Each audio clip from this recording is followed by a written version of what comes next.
Tools that we developed in DiGiN and we use are often learning tools and tools that you can use to improve DEI at your organization, but they're also ways to start discussing these topics with colleagues and have the conversation if it's not there yet. And I hope that the next tool that I will present, it's part of the Leiden University of Applied Sciences work in this project. It's an evaluation toolbox, and also here I think the added value is not just making an evaluation plan for your project, but it's also about how to evaluate, what do we as an organization think is important, where do we look at, which indicators are important for us. So it's really a way to discuss together and brainstorm together to achieve the results. In my research on evaluation, I found that before an evaluation plan is there are a few steps that need to be taken. One of them is, for example, to really do the research into what kinds of interventions are needed. We had 3 different municipalities, with each had a different context, and even the same intervention or the same practice would be implemented differently because the need is different, the context is different. But by choosing an intervention, it's also important to check whether it fits within a broader DEI vision that is it's defined also by a strategy, by a longer-term thinking. Some organizations might have a very explicit DEI vision. This is what we want to achieve, this is how we see our organization, this is what inclusion means to us. Others might have a broader mission and vision statement where there is some reference to DEI elements, and some might not have anything about this topic. And that's then also a first indication that maybe this is a discussion that we need to have. What does DEI mean to us? Where are we standing and where do we need to go, or where do we want to go? A second step that is needed is to map a theory of change or impact pathways. So once you select an intervention, you say, okay, this is something that we need to work on. This is an activity or a project. You implement the project because you have an idea behind it. You think, okay, if I do this, I will achieve something else, or I will create a change. And it was, we mentioned with the partners that sometimes it was difficult to put in writing, what change do I actually think I will see? How will I see that change? How will my organization look differently after the implementation of this project? So writing down and looking at the different aspects of a theory of change can also really make clearer what it is you want to do, and how will you know if you achieve what you thought you would achieve with implementing this project. So today we will experiment a little bit with what do you need to do before implementing and making an evaluation plan, and I will also take you through the different aspects of how a plan could look like. And also this is all, or will all be on the DiGiN website, so you can also find it afterwards. But yes, so let's first start with step 2, a theory of change. So it's nothing we invented, it's been there, I think. The theory of change is pretty hot in the evaluation and monitoring scene with NGOs and with all kinds of project implementations. But here we really try to have it be a useful tool to think through our interventions. So in a theory of change, you usually have the impact. What impact do I want to create? Usually this is connected to the larger DEI vision or to the change. Then you see, okay, so through the impact is the longer term. What midterm outcomes do I expect to see after the implementation of a project? And here we mainly look at changes in behavior, in policies, and in conceptual frameworks at the organization. We also formulate the output, so the actual outputs, the actual products that we see at the end of the project. So how many people are being trained, how many documents are written, how many trainings are given. So these are the tangible outputs that we see because of the activities that we would change. So these are the 4 different elements. So let's say you work at Rotterdam. Part of their DEI vision is creating an open and safe working culture in which everyone participates and feels seen. I think Rotterdam has even a few more sentences, but this is one of them.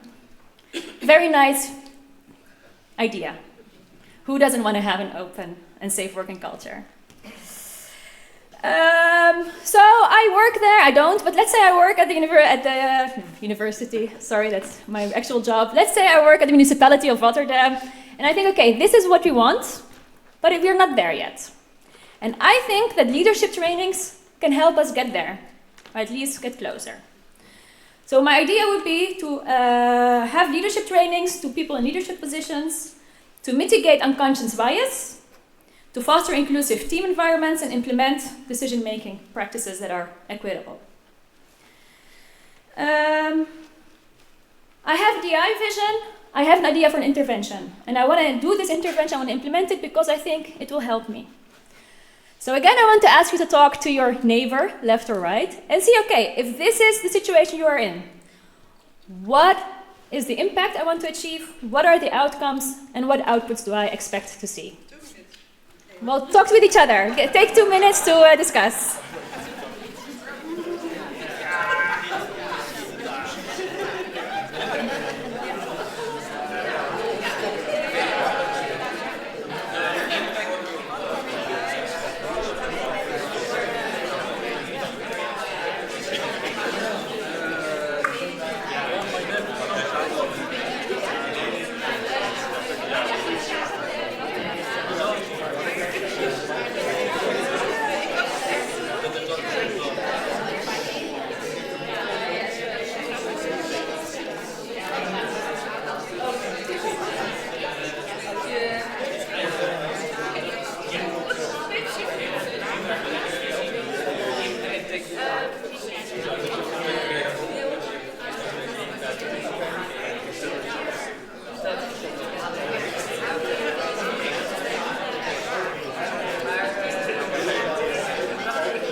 All right, let's see what you found.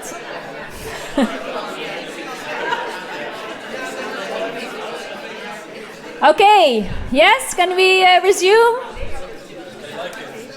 They like it. Always. It's always nice to brainstorm together. Okay, let's start with the easy part, which I think is the easiest maybe to formulate. You have an intervention. What are the actual activities that you expect to implement? You can just call them out. What activities would you do? Just shout it. Workshop. Workshop? The leadership trainings. The leadership trainings themselves, so workshops for the leaders, for the people in management. Also for the employees, not in management, it's both. Maybe also for employees, maybe together, I don't know. Sometimes that's a good thing, sometimes it's not. Okay, so let's say leadership workshop trainings. How many trainings do you think we would need in order to achieve the mitigating the bias and equitable decision making? So how many? Hundreds. My municipality doesn't have a budget for hundreds. I assume if I work for Rotterdam. For some permanent. I say for some permanent. Permanent, every year maybe is a, but indeed the time frame is a good question. So what time frame are we talking about? If you have some budget through like one of these projects, it's a 2-year project, maybe you have then a time frame for 2 years, every half a year, 2 trainings, for example. So you need to really indicate, right, how many trainings and within which time frame. And we said trainings for the management, but maybe also for other people in the organization. Yes. I have here also possibility peer learning, coaching sessions. Good, with those activities, which outputs will I achieve? So what actual tangible projects will be at the end of, let's say, these 2 years? Tell me what you discussed.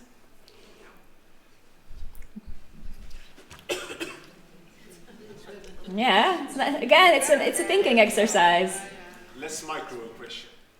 Less microaggression. An output, less microaggression. I would say my ideal output would be that leaders can independently know where to find experiential expertise and feel motivated to free up budget to hire people with experiential expertise on a structural basis. So also the knowledge that I think Maxime talked about, that you know where to find the knowledge, whether external or internal, and that those in leadership positions also know when to use them and how to use them. and why to use them. Yes, great. I think both these examples are indications of outcomes, changes we want to see in behavior of people, right? We want them to know. To change the building, so you can feel when you're in the environment, you feel, thank you. Changing the environment. But again, we should not lose sight of what we want to achieve with this specific intervention. Here it's about leadership and leaders. And this is what happens often, right? We put it in a very broad thing, and then we want to change so many aspects. This exercise is no, we want to stick to this specific intervention that is focused on leadership and leaders. But it can also be part of a leadership role that you look at your environment because you're working with people. Yeah. And include more inclusive items in your environment, because that also made me feel like I belong when I come somewhere. So maybe as part of fostering an inclusive team environments, also the actual environment has to change. So maybe I think, as I said, that those people in leadership positions will know how to adapt and change the environment so that everyone feels in their place. That's nice. Not only know, nice. but do it. And do it. Yes. The outputs could be a certain percentage of presence at those trainings, and also that the part of the performance review becomes how inclusive of a leader you are. Yes. To make that more tangible. Yeah, that they are actually. I think there are some organizations that try to do that as an assessment of those management positions. That you are assessed as a manager based on how inclusive you are being. So as part of an assessment of their role. But I think, as you said, also we heard in the beginning one of the failed interventions was that there was a nice, interesting workshop, but only 3 people showed up. So as output, you also need to make sure we want to have this number of managers or people from the organization participate, right? So if we have it and it's based on whether you want to or you have time, and in the end only one manager comes and follows the training for 2 years, we will not achieve the impact that we want to achieve. So yes, to make sure that they come, and then also that they're assessed, for example, by it. Perfect. Yes, I will move on. But indeed, so we would look, by the output, we would look at the number of leaders trained, how many leaders are trained, but also how many policies and practices have changed. So maybe changing the environment can be one of the changes that such a person in management position implements or works through. Or giving a budget for an inclusivity panel might also be a thing that this manager decides to do. So how do you measure whether this manager has become more inclusive in decision making? You have to think about it. So what do we actually want to see? One of the outcomes can also be the administrative change in policy. Yes, policy Because changes. that make also a big difference. If you don't have that first, you cannot recognize also the things that are going wrong. Yeah, exactly. So maybe the policies, change in policies, how many policies have been changed. If the climate is improved in the words of the employees themselves, you will also need surveys to ask the employees, do you feel, what you said, do I feel more in my place and more respected or more appreciated in my work environment? And all of this also leads us to see how important it is. Again, it's very NGO jargon, but how important it is to formulate these interventions in smart ways. And what we mean with that is, of course, very specific. So we would say we want to train 20 municipal leaders in inclusive leadership practices through structured workshops of 3 workshops during 6 months. So be very specific. We want it measurable. So let's say at least 80% of those participants will also show inclusive leadership competencies. We will talk later about how to measure that. It has to be achievable. So let's say we have 6 months. We do it in 6 months. If we have more budget, more time, if we have a trainer in-house who can maybe have more trainings, then we have that. If we need to hire someone external who's more expensive, so we have to calculate that in and make it also achievable, that we can do it. And time-bound. So what is the time frame? Perfect. So we have an intervention. We have laid out the theory of change. When will we get there? We kind of have an idea what we want to see. So then we start to make an evaluation action plan. And here we also have to ask ourselves a few questions. And again, this is also very good to do it as a collaborative exercise with other people to think again together, what do we actually want to see? So you ask yourself, what do we want to know? So we want to know, for example, whether managers take more inclusive decisions. And how will we know if they did that? A change in the environment, changes in policies, how many employee percentage feels an improvement. So there we have different ideas about how can we actually see and notice this change. And this is when we get to formulating indicators. So now we know this is what we want to measure, and we write it down. As I said, there are different things we want to measure. And there are different ways to measure them. Also, these have to be achievable. So let's say we are an employee, we have a municipality of 7,000 employees. I think Ghent have 7,000, you said. And we want to see if in all the municipality there's a change based on training 10 managers of specific clusters. Then we might already think that's too much, we cannot get to all of them. With a survey, we might have some response, how much response is enough for us, you know, or will we focus maybe on a cluster? So let's say we train managers of a specific cluster, and will we then talk to those people to see if the environment changes? So these are all decisions you have to make. How will we measure it?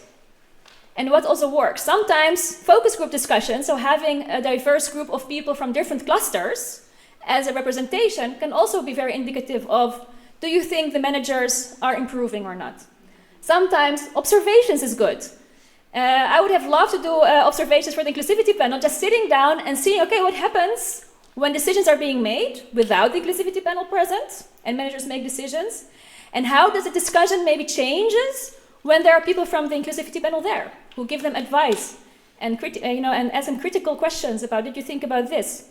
You're writing a vacancy for a position, but did you use inclusive language or not? And then you can see whether the discussion changes. These are observations. Surveys are very easy to do, but then again is the question, so how many people do we want to respond? What is a good response? But also you need to really think about the questions you will ask the employees. And HR metrics are also a very good indication, of course, if you want to maybe focus specifically on numbers. How many women are employed? What is the balance between people with a migration background? These are all things that you might sometimes be able to get through metrics, not always. And not everything. These are mainly only the visible differences that you can measure. So again, it's limited, but it has its added value. Then also important, which sometimes is forgotten, is that you have to think about who will collect and analyze the data. Do we have capacity? How much time will it take? And who is responsible for that? And also when. So for example, change in the actual environment. If a manager follows 3 trainings and the project is done, the manager still might need a year to get the change through. So if you measure right after the 3rd training, you might not really see the longer term impact you want to see or the outcome. It's good to measure then to see what happened, but maybe you have to get back to it in 6 months' time and see if there are still changes happening. So to guide you through all of this and think through making an actual plan, we have a toolkit where there's a step-by-step guidance that takes you through what is our DEI vision, which intervention, what is our theory of change, and then how can I think through formulating those indicators and thinking about how to measure those indicators. We've also made an Excel sheet which takes you through the different steps. So first, writing down and figuring out, do we have a DEI vision? Does the intervention that we think about fit in there? Or does it lead to something also important, but not really part of what we want to focus on now? So there has to be some alignment there. Then we also help you formulate this theory of change, because we also noticed with our partners that it's not always easy to think through what tangible changes do we expect to see. To try and think through it might be difficult. So here we'll also have some help through formulating good outcomes in behavior, in policies. And then the last step is to really formulate those indicators. What will I actually measure? How will I measure it? Who will measure it? When will we measure it? And where will we also save all the data? Who will collect all the data? So these are all questions that you have to think about, preferably before you start implementing the project. If you already started with the project and you think, oh shoot, we didn't really think about how to evaluate, it's never too late. But the advice is to really try and do this exercise before you start with an implementation, so you can already start monitoring and gathering the data whenever you start with the project. That was my presentation. Thank you. I hope you find it useful.